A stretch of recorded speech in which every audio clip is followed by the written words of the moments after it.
all around the world. And God wants to exercise authority because God is interested in dominion, ruling, not just going through the motions, calling down so that heaven perks up and says, my embassy is calling me. So we're going to back it up with the whole nation. He says that in verse 19. He says, whatever you bind on earth will be bound in heaven. Whatever you loose on earth will be loosed in heaven. You know what that means? That means authority. I was in New York on my way to Chicago. I left the Marriott Hotel and I had to go to a Hilton Hotel in Chicago. I got my key in the Hilton Hotel. I got up to the 20th floor with all my luggage.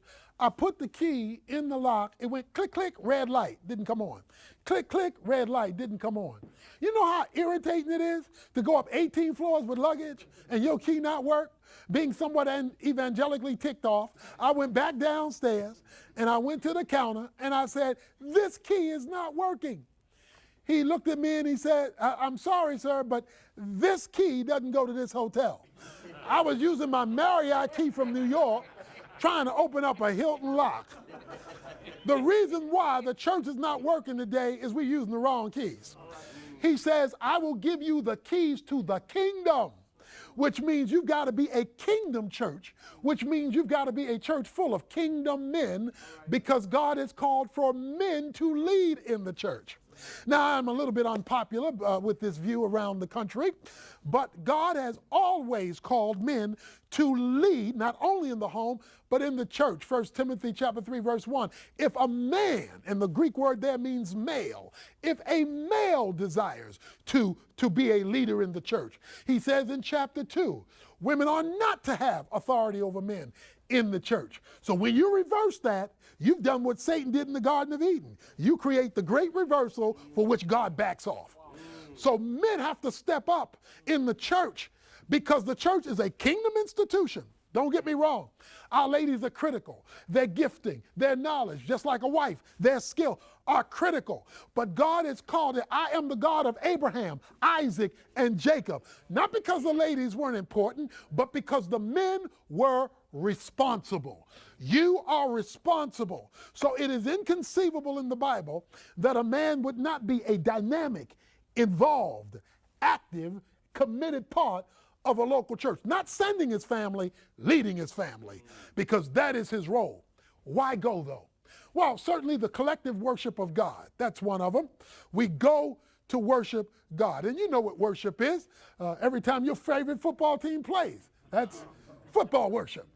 You know, you got your pew, that special place you sit in the living room.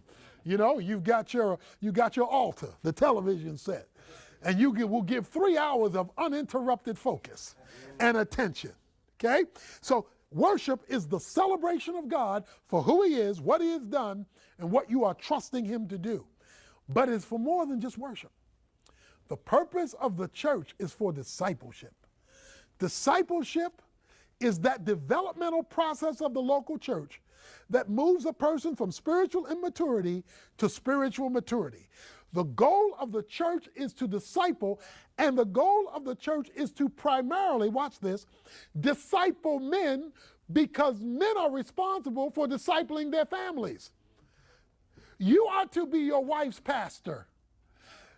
1 Corinthians 14 says, if a woman has a question, let her ask her husband at home. That assumes the husband either knows the answer or is going to go get it. If your wife is calling your pastor's name more than she calling your name, stuff is out of order in your house. Because you are the spiritual leader, not because you know more than she does or know the answer, but because you are responsible. That is what headship means.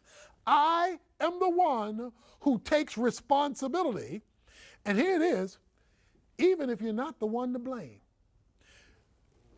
You see, they fire coaches, right? But the coaches don't drop the ball. The coaches don't fumble the ball. The coaches don't miss the blocks. Why are you firing the coach? Because he's responsible, even though he's not the one to blame. So you say, well, they did this. That's what Adam said. Well, this woman who you gave me. But God didn't say, Eve, where are you? Or Adam and Eve, where are y'all? He said, Adam, I'm looking for you. Why? Because I told you this is your responsibility. So you've got to own it. which means you got to own it God's way, which means you got to learn what that means. So that means that the church is the place to disciple you. Whatever church you are a part of, you should become part of a group of men who are committed to the development, responsibility, and accountability toward one another. You've got to be committed. Every man should have at least 3 relationships in the local church. A spiritual father, somebody you can look up to guide you in being a kingdom man. A spiritual son, those younger than you spiritually, who look up to you as you're looking up to your father, so you're helping somebody else become a spiritual man. So that it is you, your father spiritually, your son or son spiritually, not just your biological sons, but your influence to the boys in the church, so that as a result of this discipleship motif, the reason why you want to go, and you should be the one taking more notes than your wife or re-listening to the tape, is it's your job around the table to review the sermon. There are 52 sermons preached in a year. If you go to 52 services, that means there are 52 sermons you've forgotten by Tuesday that you heard on Sunday, all right? The purpose of preaching the sermon is not to forget it. It is for you to review it with your family around the table. So you go to the church to get the information, you review it with your family so that you become the spiritual leader in your home. You say, I haven't been to college, I haven't been to seminary, but you have been to church. And if your pastor's doing his job and teaching you right, you got enough information. At our church, what we do is every Tuesday, you can pull up the notes from the sermon, highlight summary from the sermon down on our website. Why do we do that? So the heads of households can review it with their families during the week, so that you can be the spiritual leader that God has called you to be. You cannot make it as a kingdom man as a Lone Ranger Christian.